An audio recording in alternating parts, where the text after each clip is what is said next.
When billionaire CEO Dr. Amara Washington and her 3 orphan grandchildren were publicly humiliated and denied their first-class seats at Atlanta's busiest airport, she had no idea that her quiet phone call would bring the airline's CEO running in pure terror, or that her decision to show mercy to the man who discriminated against them would spark a global movement that would change aviation forever. But what happened next, when her own board of directors tried to destroy her and her late daughter's in-laws attempted to steal her grandchildren away, would test everything she believed about power, family, and the true meaning of justice in ways that would leave you questioning everything you thought you knew about courage, forgiveness, and the price of standing up for what's right.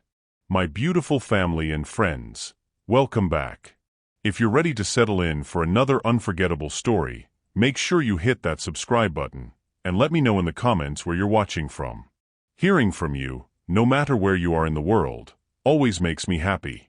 And hey, if you enjoy this one, stay tuned, because there are always more powerful stories on the way, and you definitely don't want to miss them. Before we begin, do me a favor, like this video, subscribe, and share it with someone you love. You never know whose heart this story might touch. Now, let me take a moment to speak into your life. I pray that whatever burden you're carrying, you find peace that passes all understanding. I pray that in the quiet moments when no one sees your tears, God sees you and comforts you. I pray for healing over every broken piece of your heart, and strength to rise again no matter how many times life has knocked you down. May joy find its way back to you, even if you've forgotten what it feels like. May your faith be reignited, your spirit lifted, and may love, real deep unconditional love, surround you wherever you are right now. You're not forgotten.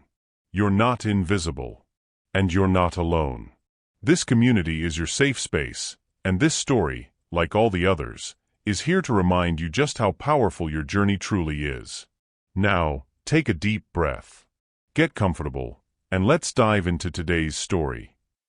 The champagne flute trembled in Amara Washington's manicured fingers as she stared at the boarding pass in her other hand.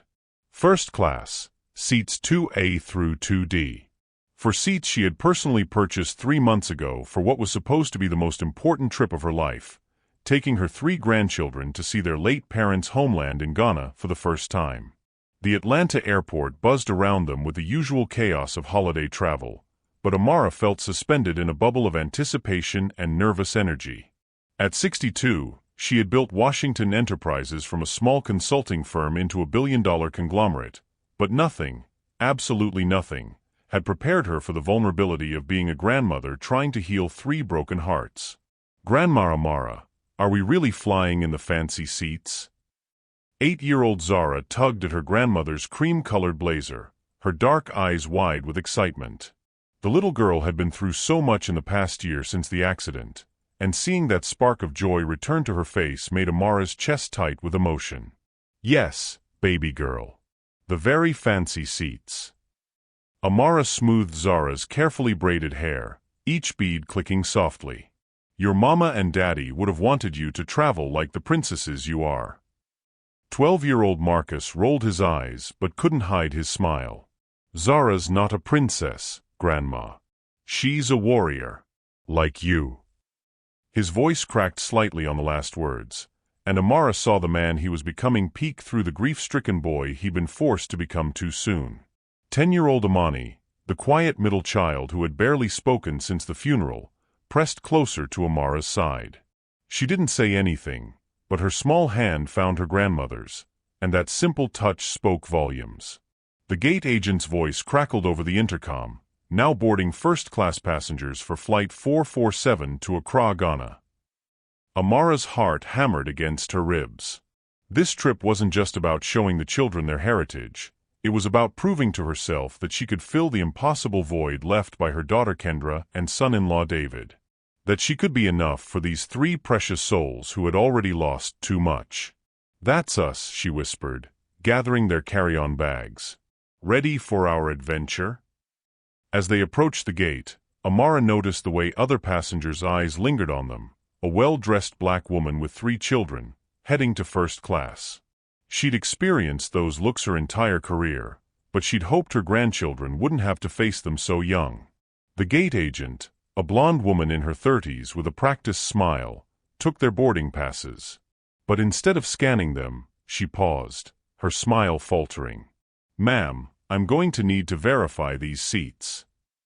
Something cold settled in Amara's stomach. "I'm sorry.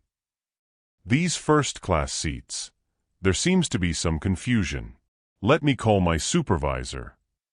The children pressed closer to Amara as other first-class passengers moved past them, shooting curious glances.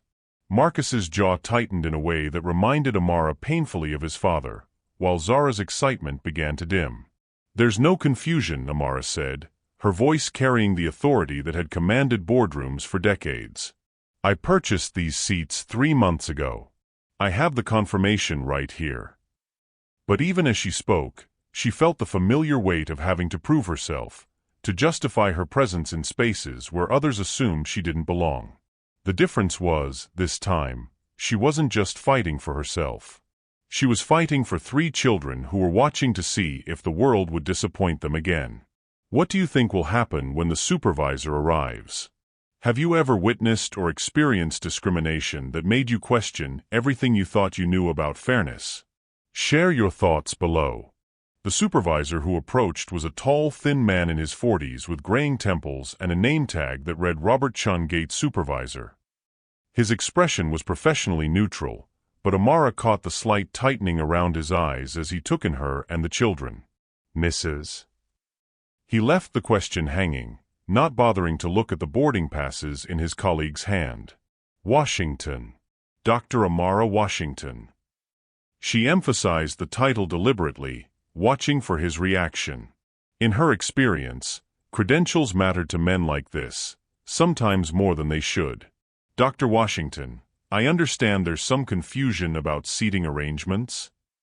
Amara felt Marcus shift beside her, his 12-year-old shoulders squaring in a way that broke her heart. He was already learning to armor himself against the world's casual cruelties. Zara had gone quiet, her earlier excitement replaced by the careful stillness children develop when they sense adult tension. And Amani, sweet, sensitive Amani, had practically disappeared into Amara's side. These weren't just her grandchildren. They were her second chance at motherhood, her opportunity to do better than she had with Kendra. When her daughter was growing up, Amara had been so focused on breaking barriers and building her empire that she'd missed too many school plays, too many bedtime stories. She'd promised herself that with these 3, she would be present. She would be enough. "There's no confusion," Amara said, pulling out her phone to show the confirmation email. "I purchased 4 first-class seats on March 15th. Confirmation number GH4472891. The children and I are traveling to Ghana to visit their parents' homeland." She didn't mention that Kendra and David were dead. Didn't explain that this trip was part of her desperate attempt to help 3 traumatized children connect with the parts of themselves that had been buried along with their parents in that twisted metal on I-285 8 months ago. Robert barely glanced at her phone. "Ma'am, I'm sure you understand that first-class seating is quite expensive. Perhaps there was an error in your booking? We'd be happy to accommodate you in our premium economy section." "Are you suggesting I can't afford first-class tickets?" The question came out sharper than Amara intended, but she was tired. Tired of proving herself, tired of watching her grandchildren learn that the world would question their right to exist in certain spaces. "Of course not," Robert said, but his tone suggested otherwise. "It's just that we've had issues with fraudulent bookings lately, and—" "Fraudulent?" Amara's voice carried the ice that had made corporate executives tremble across 3 continents. "Are you accusing me of fraud, Mr. Chen?"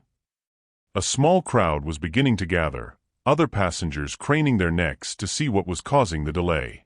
Amara felt the familiar burn of being made a spectacle, but worse was watching her grandchildren shrink under the weight of public scrutiny. Marcus stepped forward, his young voice steady despite the tremor Amara could hear underneath. "My grandmother isn't a liar. She bought our tickets fair and square." The fierce protectiveness in his voice reminded Amara so much of Kendra at that age, always ready to fight for what was right, even when the odds were stacked against her. It was that same fire that had made Kendra an incredible civil rights attorney, and the same fire that had been extinguished too soon on a rainy Tuesday morning when a drunk driver ran a red light. "I'm sure she did, son," Robert said with condescending patience. "But sometimes these booking sites can be unreliable." "I didn't use a booking site." Amara's voice cut through his explanation like a blade. "I called Delta directly and spoke with a representative named Jennifer. I paid with my American Express Black Card. Would you like me to call my personal banker to verify the transaction?" She watched Robert's face change as the implications of her words sank in. American Express Black Cards weren't handed out to just anyone. They required invitation and significant wealth. But instead of backing down, his expression hardened. "Ma'am, regardless of how you paid, we need to verify these seats. There's been a situation with the first-class cabin today." "What kind of situation?" Amara demanded. Robert exchanged a glance with the gate agent. "We've had some VIP passengers request additional privacy. Important business travelers who need discretion." The euphemism hung in the air like smoke. Amara had heard variations of it her entire career. Important passengers who needed discretion from people who looked like her and her grandchildren. Zara tugged on Amara's blazer again, but this time her voice was small and uncertain. "Grandma, are we in trouble?" The question shattered something inside Amara's chest. These children had already been through enough. They'd lost their parents, been uprooted from their home, and were still having nightmares about the accident. The last thing they needed was to learn that the world would treat them as second-class citizens because of the color of their skin. "No, baby," Amara said, kneeling down to Zara's eye level. "We're not in trouble. Sometimes grown-ups make mistakes, and we have to help them fix those mistakes." She stood back up, her full height and presence commanding attention from everyone within earshot. At 5'8" in heels, with silver-streaked hair pulled back in an elegant chignon and wearing a custom suit that cost more than most people's monthly salary, Amara Washington was not a woman who could be easily dismissed. But she was also a grandmother who would move mountains to protect the three children looking up at her with a mixture of confusion and trust. "Mr. Chun," she said, her voice carrying the authority of someone accustomed to being obeyed, "I'm going to give you one opportunity to resolve the situation professionally. Scan our boarding passes, escort us to our seats, and we'll pretend this conversation never happened." Robert's jaw tightened. "Ma'am, I'm afraid that's not possible. The first-class cabin is full." "Full." Amara raised an eyebrow. "Then why are you still boarding first-class passengers?" As if summoned by her words, a middle-aged white couple approached the gate, first-class boarding passes in hand. Robert immediately brightened, his professional smile returning. "Mr. and Mrs. Patterson. Right this way, your seats are ready."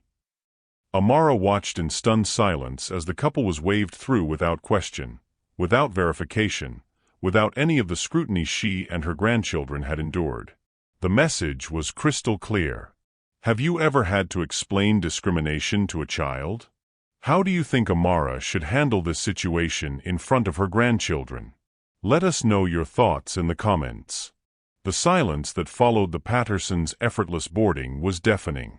Amara felt the weight of dozens of eyes on her and the children, some curious, others sympathetic, but most simply uncomfortable with the tension crackling through the gate area. Marcus's hands had curled into fists at his sides. At 12, he was old enough to understand exactly what had just happened, and the fury radiating from his small frame was palpable. Zara looked between the adults with growing confusion, while Amani had gone completely still, a coping mechanism Amara recognized from her own childhood. "I see," Amara said quietly, her voice carrying a dangerous calm that anyone who knew her would recognize as the eye of a hurricane. "So the first-class cabin is full, except when it isn't." Robert's face flushed slightly. "Ma'am, the Pattersons have been loyal customers for 23 years, Amara finished for him. "Platinum status, fly approximately 150,000 miles annually, primarily for business travel to the West Coast. Robert's mouth fell open slightly. How did you? Because I make it my business to know things, Mr. Chun. Amara's smile was razor-sharp. Just like I know that Delta Flight 447 has a first-class cabin with 16 seats, and according to your own boarding announcements, you've called exactly 11 passengers so far, which means there are 5 empty seats. She pulled out her phone, fingers moving with practiced efficiency. I'm also aware that Delta's customer service policy explicitly prohibits discrimination based on race, and that your employee handbook, which I happen to have read, states that verified passengers cannot be denied their purchase seats without legitimate safety or security concerns. Robert's professional mask was beginning to crack. Ma'am, I don't know what you're implying. I'm not implying anything, Amara said, her voice cutting through his protests. I'm stating facts. And here's another fact. I'm recording this conversation. She held up her phone, the red recording dot clearly visible on the screen. Several passengers nearby began pulling out their own phones, and Amara could see the moment Robert realized the situation was spiraling beyond his control. You can't record without consent. Actually, I can. Georgia is a one-party consent state, and we're in a public space. Amara's legal knowledge, honed through years of corporate battles and sharpened by her late daughter's civil rights expertise, was serving her well. But more importantly, Mr. Chun, I want you to look at these children. She placed her hands on Marcus and Zara's shoulders, drawing Amani closer with a gentle touch. These are my grandchildren. They lost their parents 8 months ago in a car accident. This trip to Ghana, to see their heritage, to connect with their roots, this is part of their healing process. And you are traumatizing them because you've decided that people who look like us don't belong in first class. Her voice never rose above conversational level, but every word landed with the precision of a surgeon's scalpel. Around them, the crowd had grown larger, and Amara could see several passengers recording with their own phones. Now, she continued, you have a choice. You can honor our confirmed reservations and allow us to board, or you can continue this discriminatory behavior while being recorded by multiple witnesses and broadcast live on social media. Robert looked around desperately, clearly realizing he was trapped. But instead of backing down, he doubled down. Security, he called out, his voice cracking slightly. I need security to gate 12. The word hit Amara like a physical blow. Security. As if she and 3 grieving children were a threat. As if their very presence in first class was dangerous. Marcus stepped forward, his young voice shaking with rage. We didn't do anything wrong. Marcus, baby, it's okay, Amara said, but her own composure was beginning to fracture. Not from fear, she'd faced down hostile boardrooms and corporate sharks for decades, but from the sheer injustice of watching her grandchildren learn this lesson so young. 2 airport security officers approached, their expressions professionally neutral but alert. Amara recognized the type, decent people doing a difficult job, probably unaware of the full situation. What seems to be the problem here? The older officer asked, his name tag reading Officer Martinez. Robert immediately launched into his version of events, painting Amara as an unruly passenger refusing to accept alternative seating arrangements. But Amara noticed something he didn't. Officer Martinez's partner, a young black woman whose name tag read Officer Johnson, was watching the interaction with sharp, knowing eyes. Ma'am, Officer Martinez said to Amara, do you have your boarding passes and identification? Of course. Amara handed over the documents with steady hands, though inside she was screaming. The indignity of having to prove her right to exist in a space she'd paid for was almost overwhelming. Officer Johnson examined the boarding passes carefully, then looked at her partner. These are legitimate first-class tickets, purchased 3 months ago. Confirmation numbers match the system. But there's been a situation with the seating, Robert began. What kind of situation? Officer Johnson's voice carried a subtle edge that suggested she'd seen this particular situation before. Before Robert could answer, Amara's phone buzzed with an incoming call. She glanced at the screen and felt her heart skip a beat.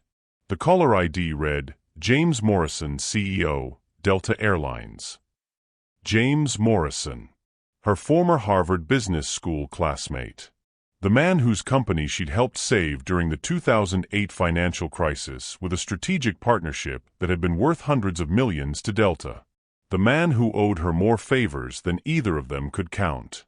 The man who had no idea she was currently being humiliated at one of his gates.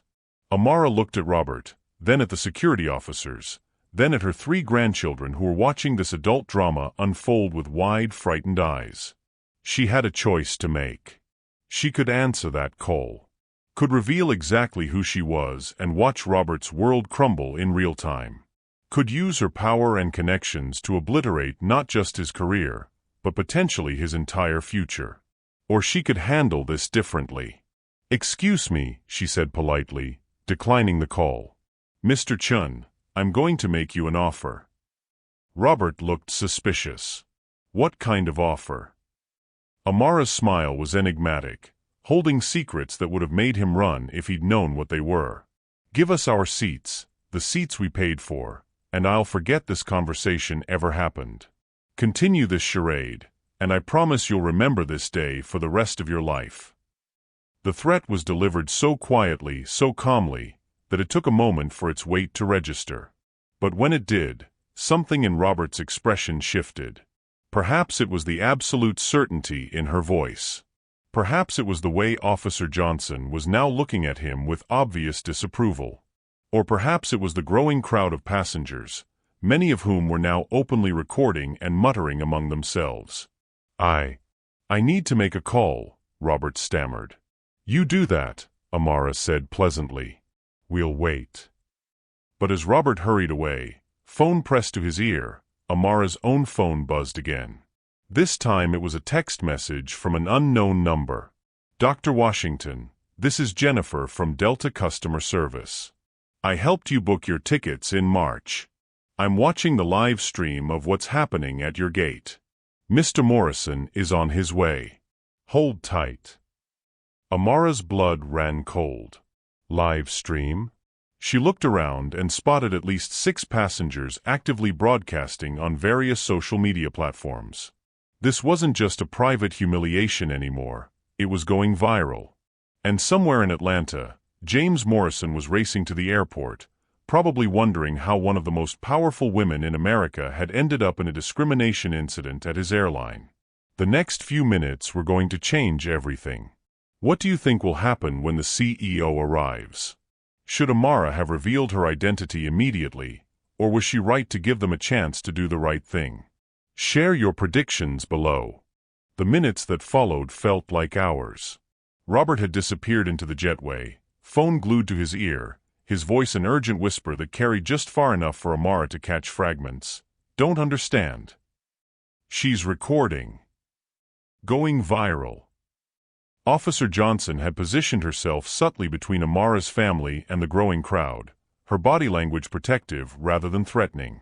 Officer Martinez seemed increasingly uncomfortable with the situation, checking his radio every few seconds.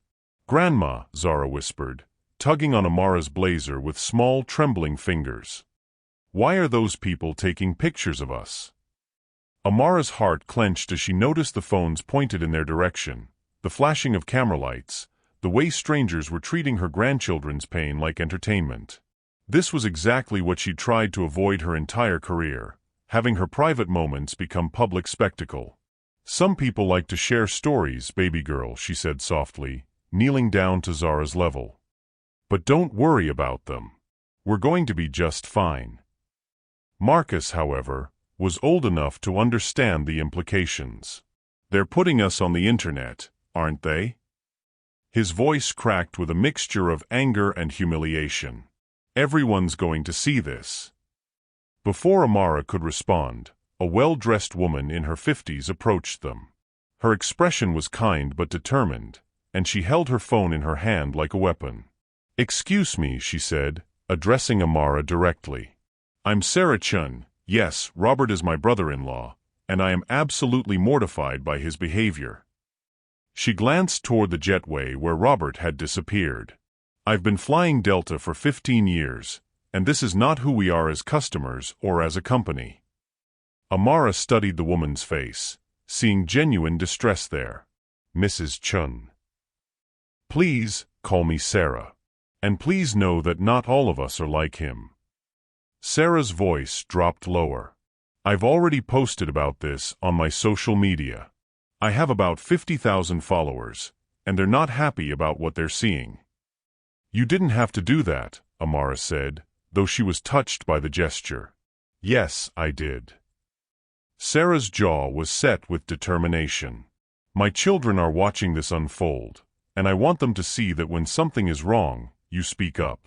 You don't just stand by and let it happen. Amani, who had been silent throughout the ordeal, suddenly spoke up in a voice barely above a whisper. Are we bad people? The question hit Amara like a physical blow. She gathered her youngest grandchild into her arms, feeling the little girl's body shake with suppressed tears. Oh, sweetheart, no. You are not bad people. You are wonderful, brilliant, beautiful children, and anyone who can't see that has something wrong with their eyes, not with you. But even as she spoke the words, Amara felt the familiar rage building in her chest. Not just at Robert, not just at the system that allowed this to happen, but at herself. She had the power to end this with a single phone call, and yet she was letting her grandchildren suffer because she wanted to give people the chance to do the right thing. Her phone buzzed again. Another text from the mysterious Jennifer, ETA 3 minutes. He's not happy. 3 minutes. In 3 minutes, James Morrison would arrive, and this entire situation would explode in ways that Robert couldn't even imagine. But 3 minutes felt like an eternity when she was watching her grandchildren's faith in the world crumble in real time. Dr. Washington? Officer Johnson approached quietly. I've been in contact with my supervisor.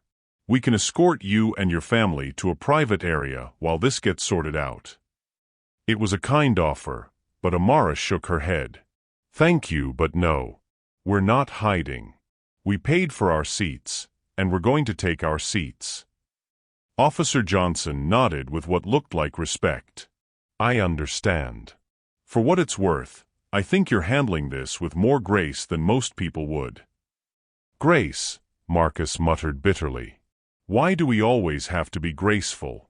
Why can't we just be angry? The question came from a 12-year-old boy, but it carried the weight of generations.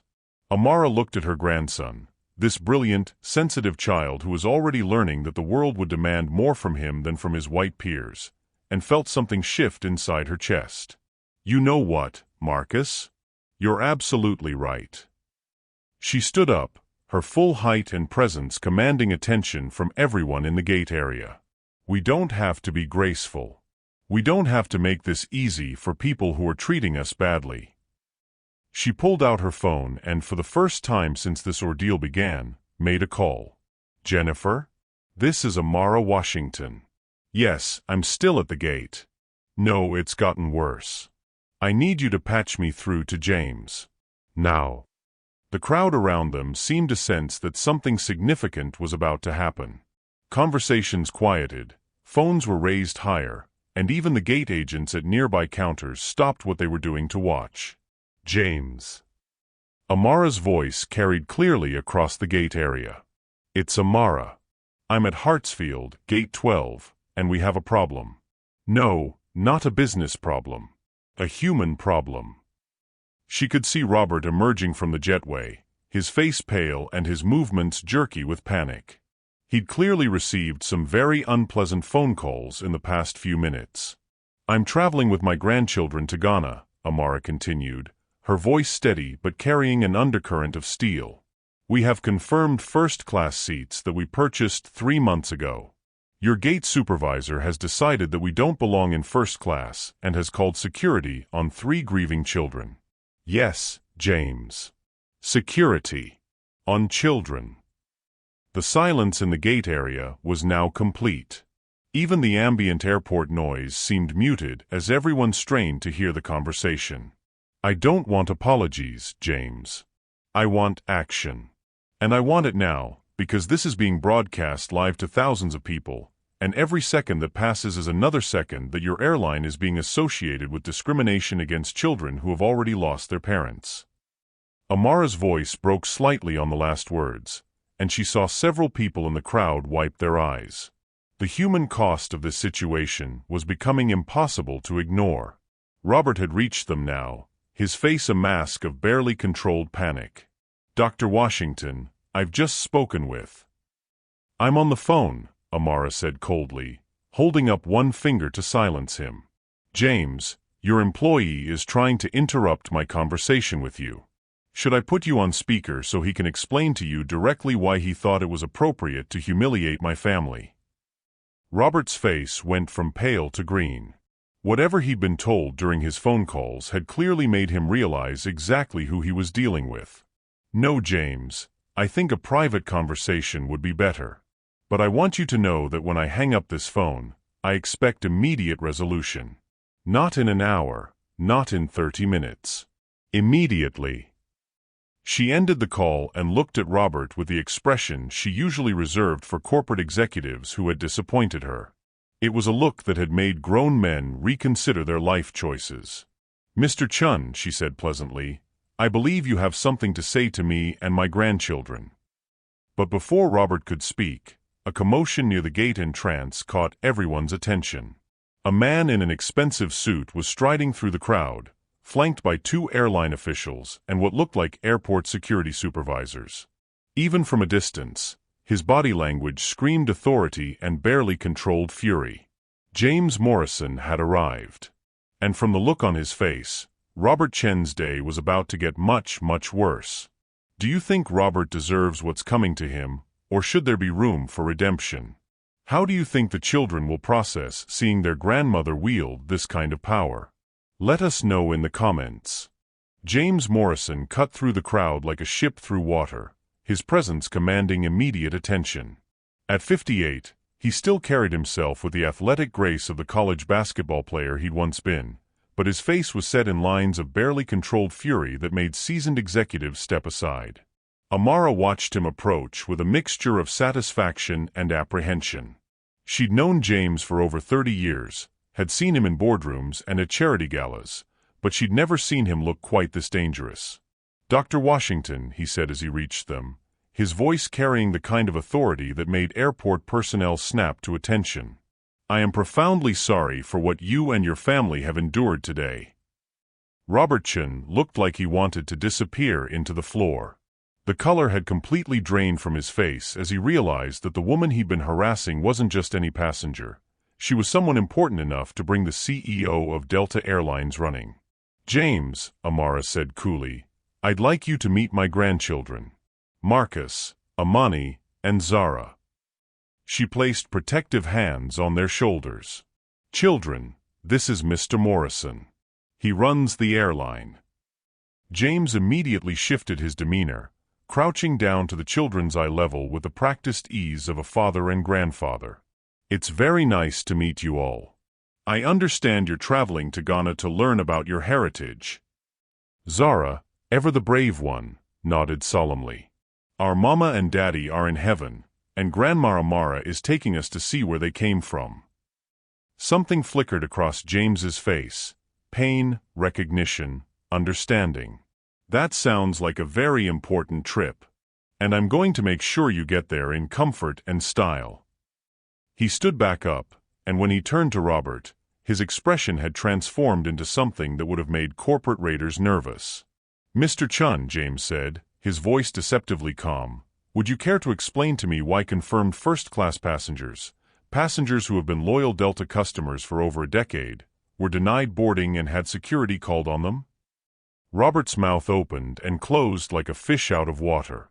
"Sir, there was a misunderstanding about the seating arrangements. Some VIP passengers requested." "VIP passengers?"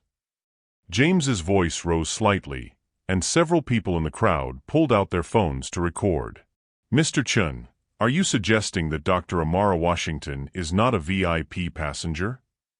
The way he said her name made it clear that everyone present should recognize it. Amara saw the moment when several passengers began frantically Googling on their phones, their expressions changing as they realized exactly who they'd been watching get discriminated against.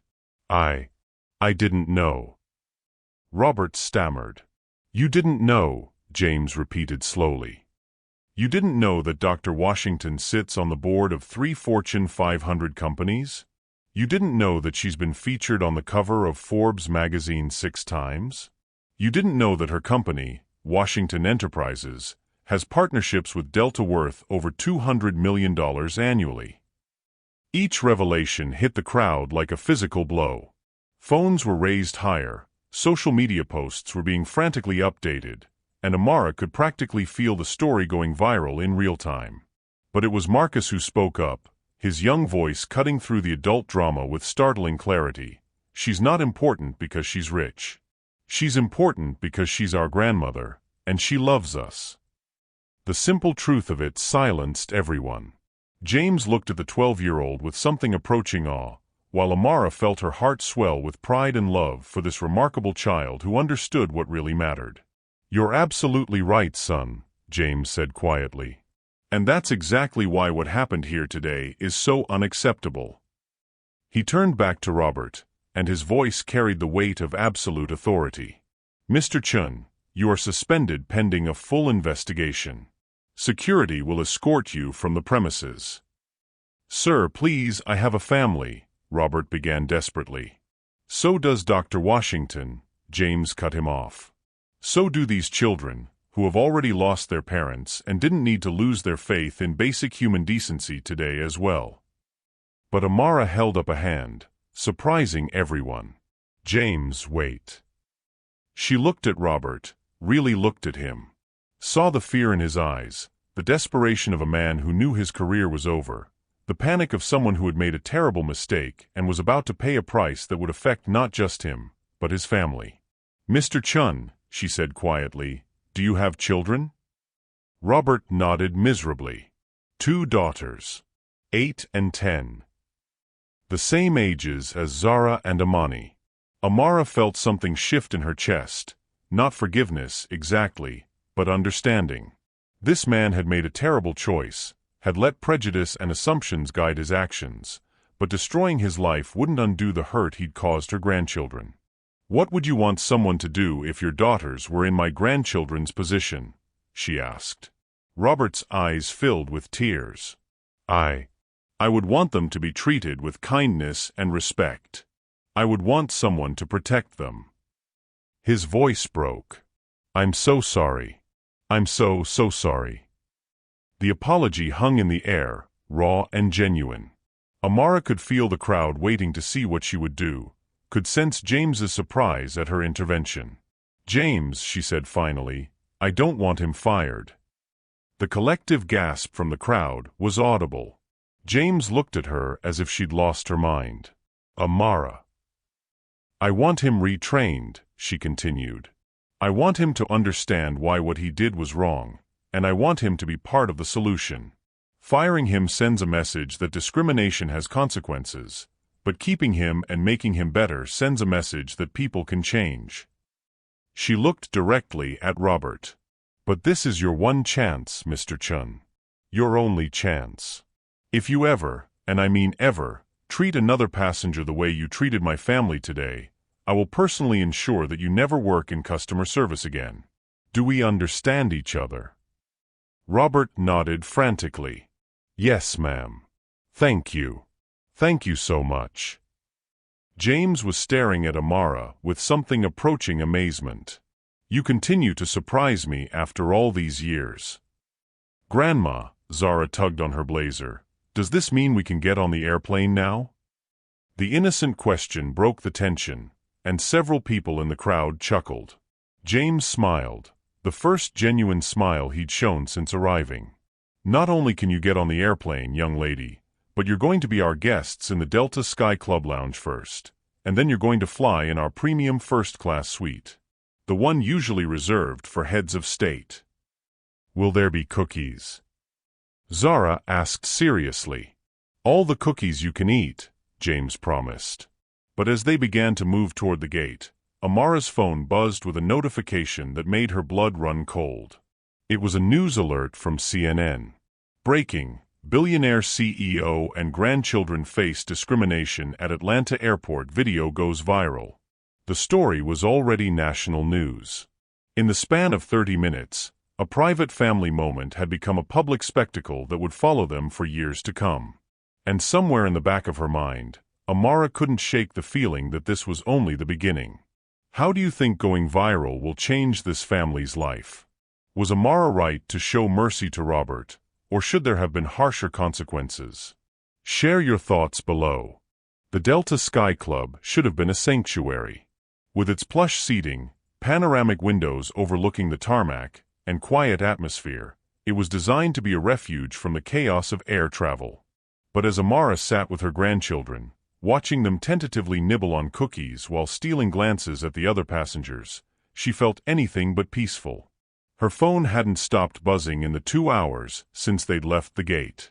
Calls from reporters, texts from board members, emails from her PR team, all wanting to know how she wanted to handle the media storm that was engulfing her family. "Grandma, why do people keep staring at us?" Amani whispered, pressing closer to Amara's side. It was true. Despite the Sky Club's usual atmosphere of polite indifference, passengers were openly gawking, some trying to be subtle about taking photos. The story had exploded across social media with hashtags like #DeltaDiscrimination and #JusticeForAmara trending worldwide. Because sometimes when you stand up for what's right, people pay attention, Amara said softly, stroking Amani's hair. But inside, she was screaming. This wasn't what she'd wanted. She'd wanted justice, yes, but private justice. She'd wanted her grandchildren to learn that they deserved respect, not that they would become symbols in a national conversation about race and privilege. Marcus looked up from his tablet, his young face troubled. "Grandma, there are people on the internet saying mean things about us." Amara's heart clenched. "What kind of mean things, baby?" "They're saying we're just playing the race card. That you're using your money to get attention. That we should be grateful for any seats on the plane." His voice cracked with hurt and confusion. "Why would people say that when they don't even know us?" Before Amara could answer, James Morrison appeared at their table, his expression grim. "Amara, we need to talk. Privately." She looked at her grandchildren, then at the Delta employee who had been assigned to watch them. "I'll be right back, okay? Stay here with Ms. Jennifer." James led her to a quiet corner of the lounge, his usual confident demeanor replaced by something that looked almost like panic. "It's bad, Amara. Really bad." Define bad.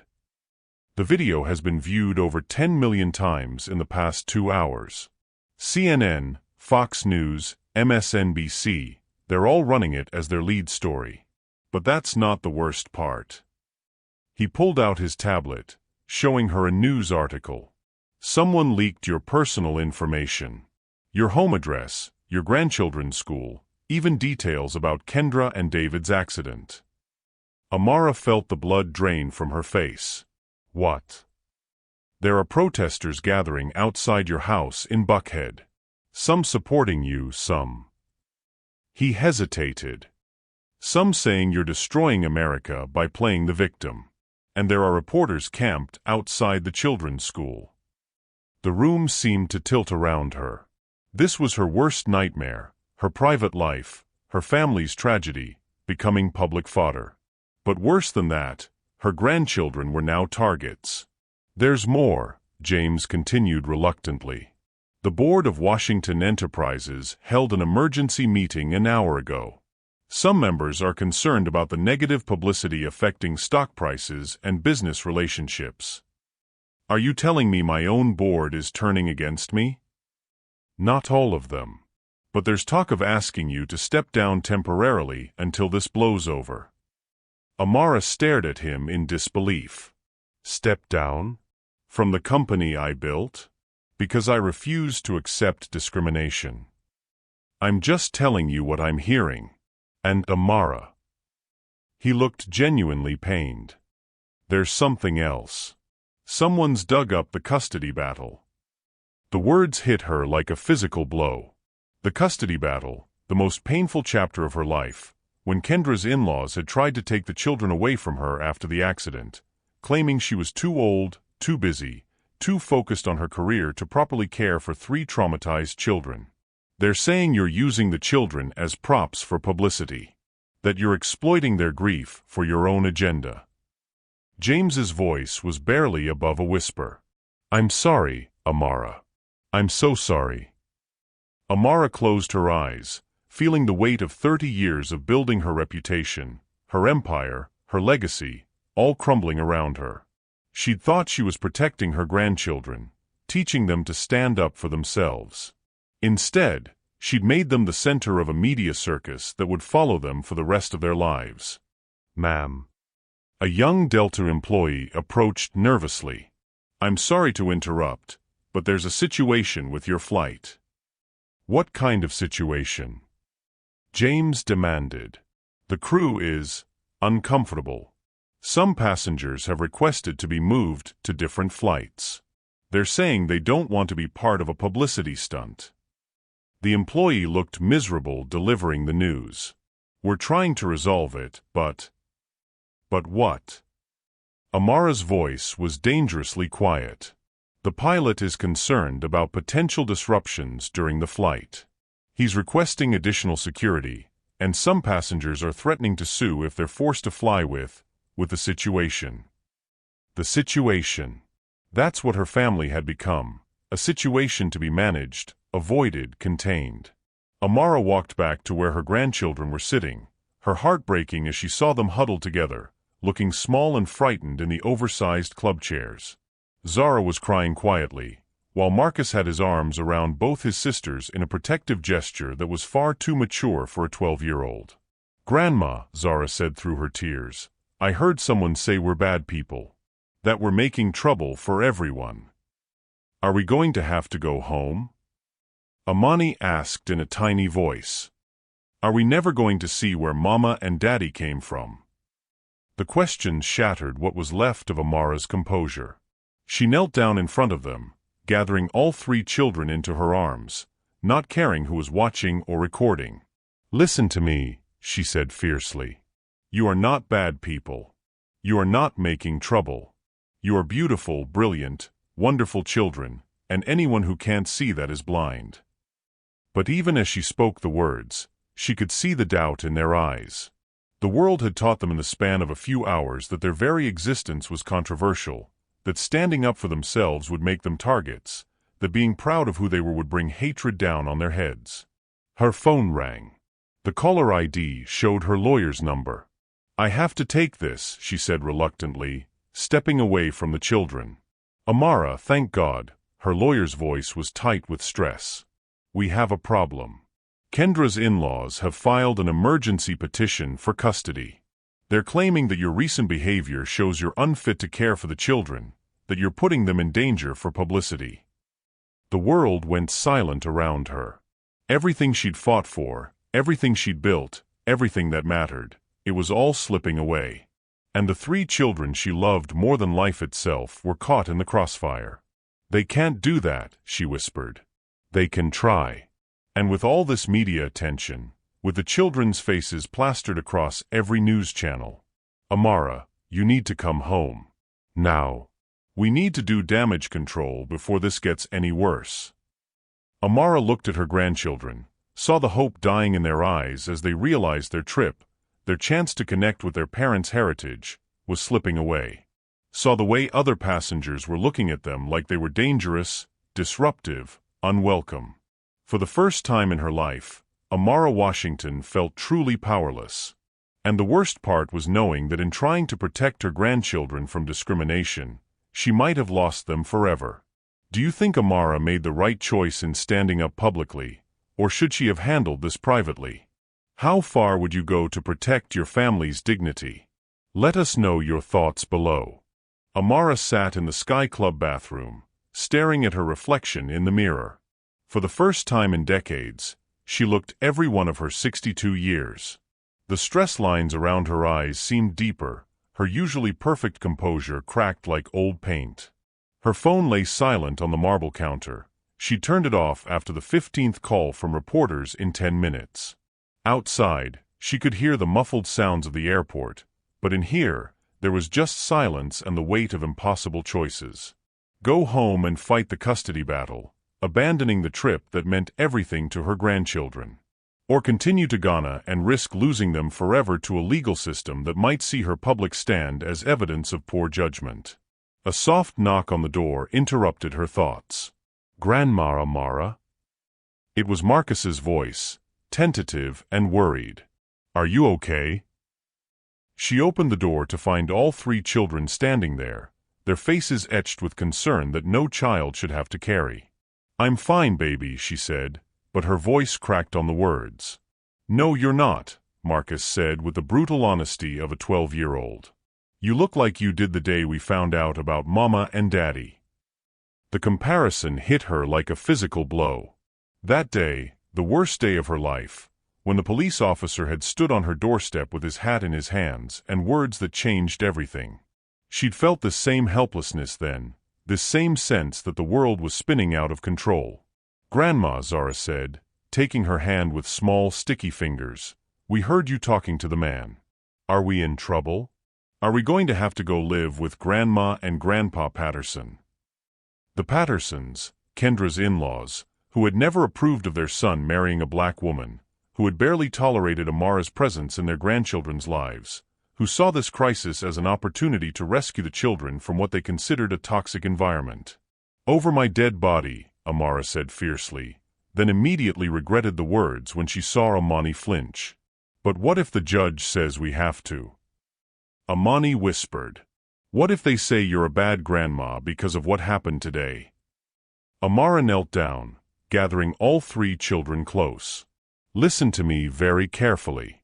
I am not a bad grandmother. What happened today was not our fault. We did nothing wrong by expecting to be treated with dignity and respect." "Then why does everyone hate us?" Zara asked, tears streaming down her face. "Not everyone hates us, baby girl. Most people are good. But sometimes the loud, angry voices make it seem like there are more bad people than there really are." Marcus pulled away slightly, his young face set with determination. "Grandma, I've been thinking. Maybe we should go home. Maybe this trip isn't worth all the trouble." "Marcus." "No, listen."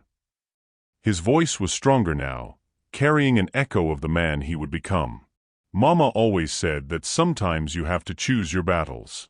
Maybe this isn't the right battle." Amara stared at her grandson, seeing so much of Kendra in his thoughtful expression, his careful consideration of consequences. But she also saw something else, the beginning of the compromise that the world would demand of him his entire life. The slow erosion of dreams in the face of other people's hatred. "What do you think your mama would say about that?" she asked quietly. Marcus was quiet for a long moment. "She'd say that running away never solved anything. That if something is right, it's worth fighting for, even when it's hard." "And what do you think is right, Marcus?" "I think." He took a shaky breath. "I think we should get to see where Mama and Daddy came from. I think we should get to sit in the seats you paid for. I think people shouldn't be mean to us just because of what we look like. But I also think," Amani added quietly, "that we shouldn't have to fight so hard just to exist." The wisdom in her 10-year-old granddaughter's words nearly broke Amara's heart. These children had already learned lessons that some adults never grasped, that fairness wasn't guaranteed, that dignity had to be fought for, that sometimes the cost of standing up was higher than anyone should have to pay. "You're right," Amara said finally. "All of you. It shouldn't be this hard. But sometimes the hardest things are the most important things."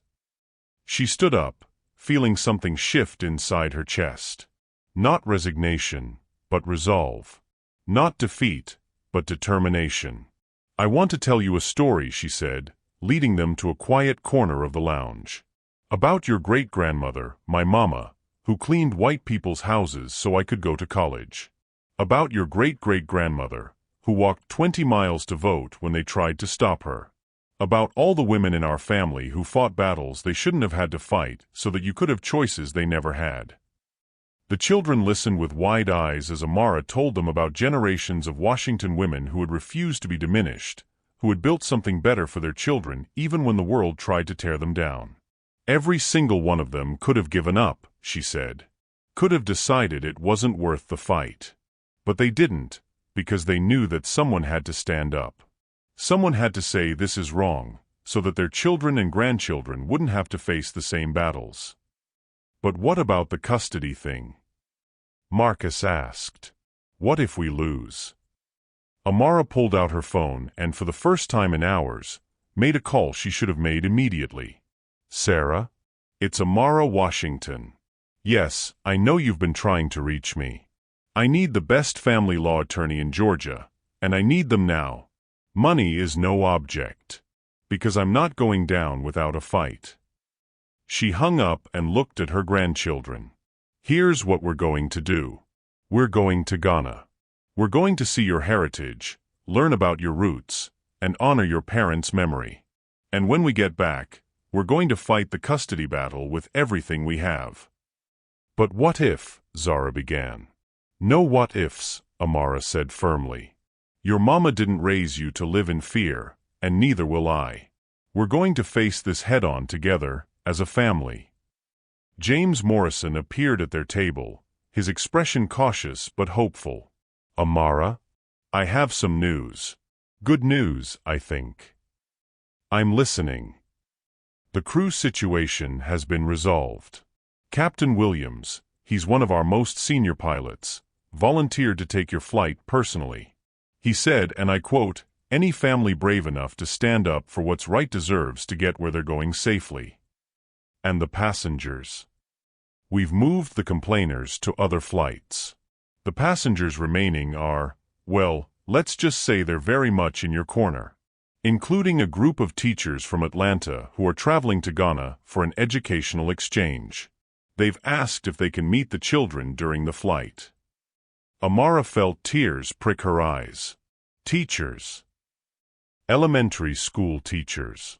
They saw the news coverage and wanted the children to know that there are people who believe in them, who think they're brave and strong and deserve every good thing in the world. For the first time in hours, Amara saw hope flicker back to life in her grandchildren's eyes. So we're really going? Zara asked, her voice small but growing stronger. We're really going, Amara confirmed. And when we get back, we're going to show the world exactly what the Washington family is made of. As they gathered their belongings and prepared to board, Amara's phone buzzed with one final message. It was from an unknown number, but the words made her smile for the first time all day. Dr. Washington, you don't know me, but I'm a single mother of 3 in Detroit. My kids and I watched what happened today, and I want you to know that you showed them what courage looks like. Thank you for not backing down. The world needs more grandmothers like you. Have a beautiful trip. The message was followed by hundreds of others, from parents, grandparents, teachers, and children around the world, all saying the same thing: thank you for standing up. Thank you for showing us that dignity is worth fighting for. Thank you for not giving up. Amara realized that while she'd been focused on the hatred and criticism, she'd missed the groundswell of support building around her family. For every voice of anger, there were 10 voices of encouragement. For every person who wanted to tear them down, there were dozens who wanted to lift them up. The battle wasn't over. The custody fight would be brutal, the media attention would continue, and there would be more challenges ahead.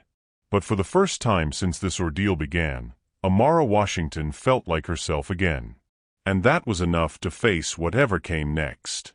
Have you ever had a moment where you had to choose between the easy path and the right path? How do you think this experience will shape these children's futures? Share your thoughts below. The flight to Accra was unlike anything Amara had ever experienced. As they settled into the premium first-class suite, a private cabin with beds, a sitting area, and enough space for the children to move around, she felt the weight of the day beginning to lift from her shoulders. Captain Williams had personally greeted them at boarding, a distinguished black man in his 50s whose presence commanded immediate respect. Dr. Washington, he'd said, shaking her hand firmly, it's an honor to be your pilot today. My grandmother would have been proud to see what you did back there. The teachers James had mentioned turned out to be a group of 12 educators from various Atlanta schools, all traveling to Ghana as part of a cultural exchange program. Their leader, a warm woman named Dr. Patricia Johnson, had approached Amara with tears in her eyes. We've been teaching our students about courage and standing up for what's right, she'd said. Today, you gave us a real-life example to share with them for years to come. But it was during the flight, somewhere over the Atlantic Ocean, that the real transformation began. Amara was reading to Zara when her phone buzzed with an incoming call. The caller ID made her heart skip. Judge Patricia Morrison, Family Court. Judge Morrison, no relation to James, was the judge who would be hearing the custody case. Amara's hands trembled slightly as she answered. Dr. Washington? I hope I'm not disturbing your flight. Not at all, Your Honor. Though I'm surprised to hear from you directly. I wanted to speak with you before the media circus gets any worse. I've been following the story, and I've also been reviewing the custody petition filed by the Patterson family. Amara's heart hammered against her ribs. I see. Dr. Washington, I want you to know that I've spent the last 4 hours reviewing every piece of evidence, every character witness statement, and every detail of your guardianship of those children. I've also watched the airport footage, all of it, not just the edited versions on social media. Amara held her breath. The petition has been dismissed. The words hit her like a physical blow, but this time it was relief, not pain. Dismissed. Completely. The Pattersons claim that your actions today demonstrated unfitness as a guardian is not only baseless, it's offensive. What I saw was a grandmother protecting her grandchildren from discrimination with grace, dignity, and remarkable restraint. Any reasonable person would have done far worse in your situation. Tears streamed down Amara's face as she looked at her grandchildren, who were watching her with anxious expressions. Furthermore, Judge Morrison continued, I'm issuing a restraining order preventing the Pattersons from filing any further custody challenges without substantial new evidence of actual harm to the children. What they attempted today was harassment, pure and simple. Thank you, Amara whispered. Thank you so much. Don't thank me, Dr. Washington. Thank those children for having a grandmother brave enough to show them that their dignity matters more than other people's comfort. After she hung up, Amara gathered her grandchildren close and told them the news. The relief on their faces was immediate and profound. So we get to stay with you forever? Zara asked, her voice small and hopeful.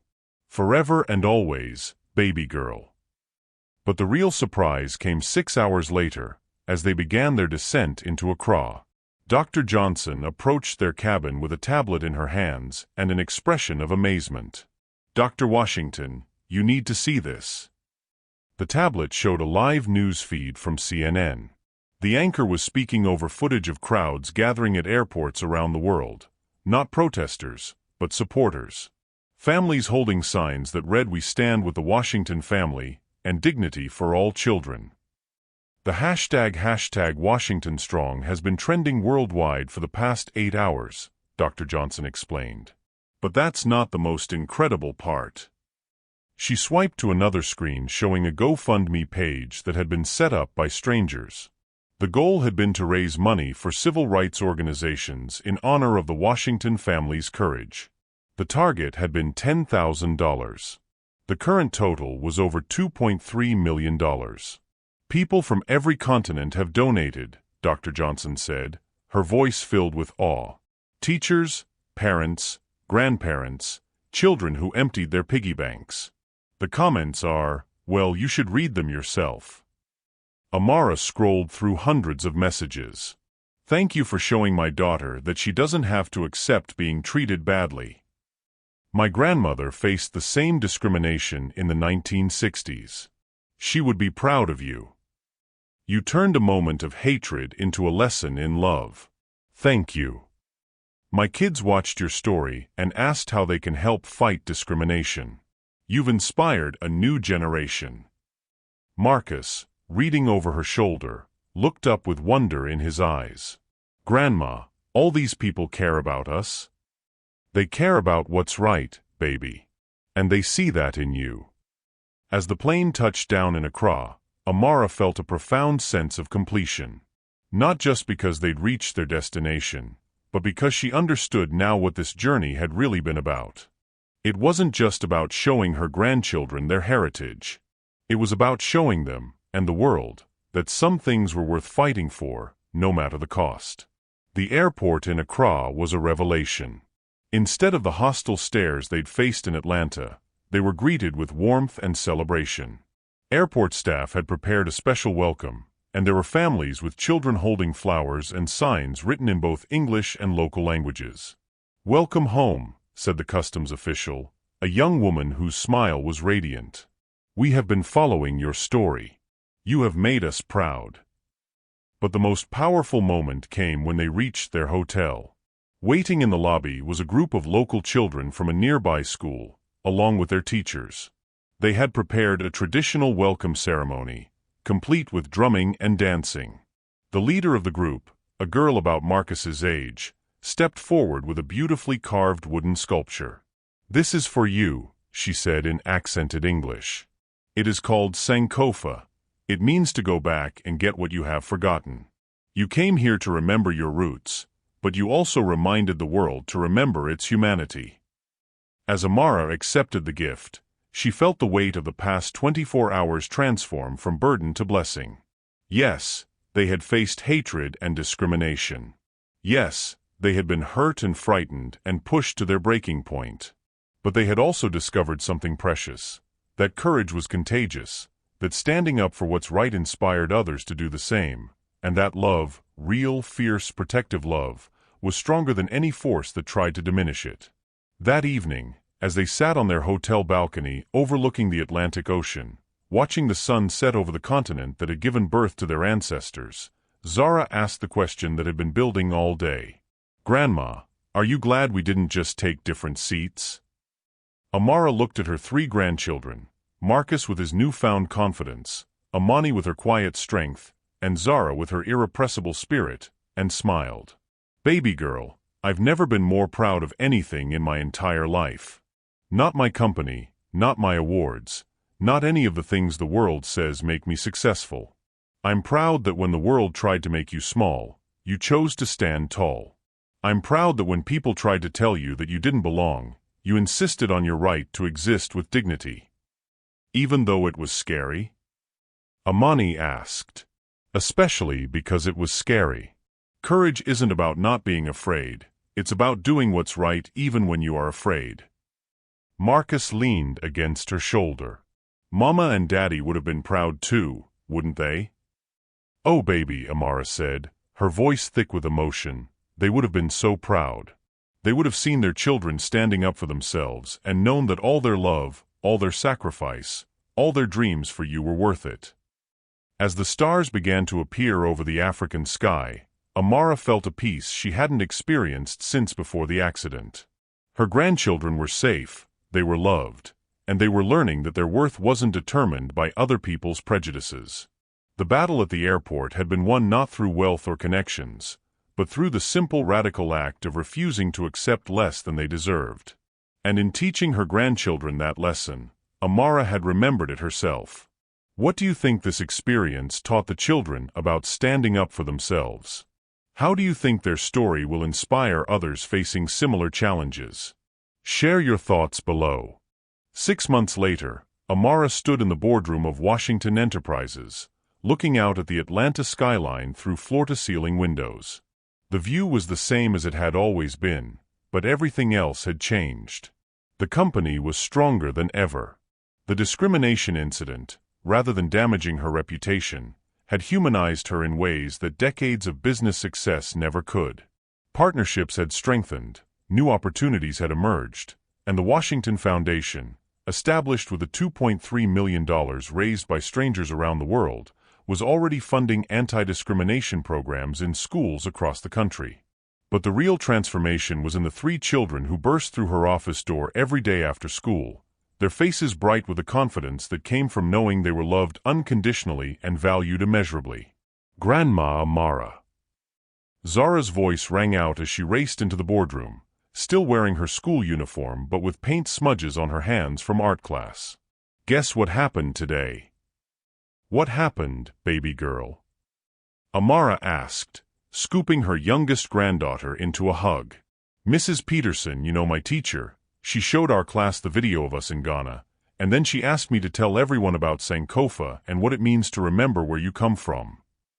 Marcus and Amani followed more sedately, but their eyes were bright with their own news. "And guess what?" Marcus added, his voice cracking slightly as it continued to change. "The middle school asked me to be part of a panel about standing up to bullying. They said what we did at the airport was an example of how to handle unfair treatment with dignity." Amani, still the quietest of the three but no longer silent, smiled shyly. "My guidance counselor said I should think about becoming a lawyer like Mama was. She said I have a good sense of justice." Amara felt her heart swell with pride and love, so intense it was almost painful. These children, her children now in every way that mattered, had taken the worst experience of their young lives and transformed it into strength. "Speaking of justice," she said, pulling out an envelope that had arrived that morning, "I have some news to share with you." The children gathered around as she opened the letter. It was from Robert Chun, the gate supervisor whose discrimination had started their entire ordeal. "Dear Dr. Washington and family, I know I have no right to contact you, and I understand if you don't want to hear from me. But I needed you to know that the past 6 months have been the most important of my life. The retraining program you suggested changed everything for me. I've learned about unconscious bias, about the history of discrimination in travel, about the impact of my actions on families like yours. But more than that, I've learned about the courage it takes to stand up for what's right, even when it's difficult. I've been promoted to head of customer service training for the Southeast region. My job now is to make sure that what happened to your family never happens to anyone else. Every new employee watches the video of our encounter, not to shame me, but to understand how quickly assumptions can hurt innocent people. My daughters, who are now 9 and 11, know your story. They know that their father made a terrible mistake, but they also know that your family's grace gave him a chance to become better. They've asked me to tell you that they think your grandchildren are heroes. I will spend the rest of my career making sure that every passenger, regardless of race, age, or background, is treated with the dignity and respect they deserve. It's the least I can do to honor the lesson your family taught me. With deepest gratitude and respect, Robert Chun. P.S. I've enclosed photos from the diversity training sessions I now lead. In the past 6 months, we've trained over 3,000 employees across 12 states. Your courage is creating ripples that will touch thousands of families for years to come." The children listened in amazement as Amara read the letter aloud. "So he's not a bad person anymore?" Zara asked with the straightforward logic of an 8-year-old. "He was never a bad person, baby girl. He was a person who made bad choices because he didn't understand how those choices hurt others. But when he learned better, he chose to do better." "Like you always tell us," Marcus said thoughtfully. "When you know better, you do better." "Exactly." Amani looked up at her grandmother with serious eyes. "Grandma, do you think what happened to us was worth it? All the scary parts and the mean comments and everything." It was a profound question from a 10-year-old, and Amara considered it carefully before answering. "Sweetheart, I wish you never had to experience discrimination. I wish the world was fair and kind to everyone all the time. But since that's not the world we live in yet, I'm proud that when unfairness found us, we faced it together with courage and love." She gestured to the photos Robert had included, images of diverse groups of airline employees in training sessions, learning about bias and respect and the importance of treating every passenger with dignity. "Look at all these people who are learning to do better because of what we went through. Think about all the families who won't have to face what we faced because we refused to stay silent." And think about all the kids who saw us on the news and learned that they don't have to accept being treated badly, Marcus added, his voice carrying a maturity that still sometimes surprised her. Plus, Zara said with a grin, we got to go to Ghana and learn about our ancestors and eat really good food and see where Mama and Daddy came from. The trip to Ghana had been everything Amara had hoped for and more. The children had connected with their heritage in ways that would shape them for the rest of their lives. They'd learned about resilience and strength, about the long journey their ancestors had taken, and about the importance of remembering where you came from while building something better for the future. You know what the best part is? Amani said quietly. We're not scared anymore. What do you mean, baby? Before, when people looked at us funny or said mean things, I used to get scared and want to hide. But now I know that we belong wherever we are, and if someone has a problem with that, it's their problem, not ours. Amara felt tears prick her eyes. This was what she'd been fighting for. Not just seats on an airplane, but the unshakable knowledge in her grandchildren's hearts that they were worthy of respect, dignity, and love. Her phone buzzed with a text from James Morrison. Amara, turn on CNN. You're going to want to see this. She reached for the remote and turned on the wall-mounted television. The screen showed a familiar scene, an airport gate, but this time it was in Chicago. A young Latino family was being questioned about their first-class seats by a gate agent who clearly doubted they belonged there. But this time, the story was different. Other passengers immediately began recording and speaking up. The gate supervisor arrived within minutes and, after a brief conversation, personally escorted the family to their seats with profuse apologies. The airline issued a statement within hours, reaffirming their commitment to treating all passengers with dignity and announcing additional bias training for all customer-facing employees. The news anchor concluded, this swift response is being attributed to what many are calling the Washington effect, the increased awareness and accountability that has emerged in the travel industry following the discrimination incident involving Dr. Amara Washington and her grandchildren 6 months ago. Marcus looked at the screen, then at his grandmother. We did that. You did that, Amara confirmed. By refusing to accept less than you deserved, you made it easier for other families to be treated fairly. As the children settled in to do their homework at the conference table, a daily ritual that had become one of Amara's favorite parts of the day, she reflected on how much had changed since that terrible, wonderful day at the airport. The custody battle had ended before it truly began, with the Pattersons withdrawing their petition and issuing a public apology. The media attention had eventually died down, but the positive changes it had sparked continued to ripple outward. Most importantly, 3 children who had lost their parents too young had learned that they were not powerless in the face of injustice. They had learned that love was stronger than hate, that courage was contagious, and that standing up for what's right, even when it was scary, was always worth it. Grandma, Zara said, looking up from her math homework, when I grow up, I want to be brave like you. Baby girl, Amara said, kneeling down to look into her granddaughter's bright, determined eyes, you already are brave. You were brave that day at the airport. You were brave in Ghana when you tried new foods and met new people. And you're brave every day when you walk into the world knowing exactly who you are and refusing to let anyone make you feel small. All of us are, Marcus added, not looking up from his history report but smiling slightly. We're the Washington kids. We don't back down. No, Amara agreed, her heart full to overflowing with love and pride. We don't back down. We stand up, we speak out, and we love each other through whatever comes. As the sun set over Atlanta, painting the sky in shades of gold and pink, Amara Washington looked at her 3 grandchildren and knew that whatever challenges lay ahead, they would face them together. They had learned the most important lesson she could teach them, that their worth wasn't determined by other people's opinions, that dignity was not negotiable, and that love, fierce, protective, unconditional love, could overcome any obstacle. The battle at the airport had lasted only a few hours, but its impact would last for generations. Not just in the policies that had changed or the awareness that had been raised, but in the hearts of 3 children who now knew, beyond any doubt, that they belonged wherever they chose to be. And that knowledge would carry them through whatever storms life might bring, just as it had carried the Washington women who came before them, and just as it would carry the Washington children who would come after.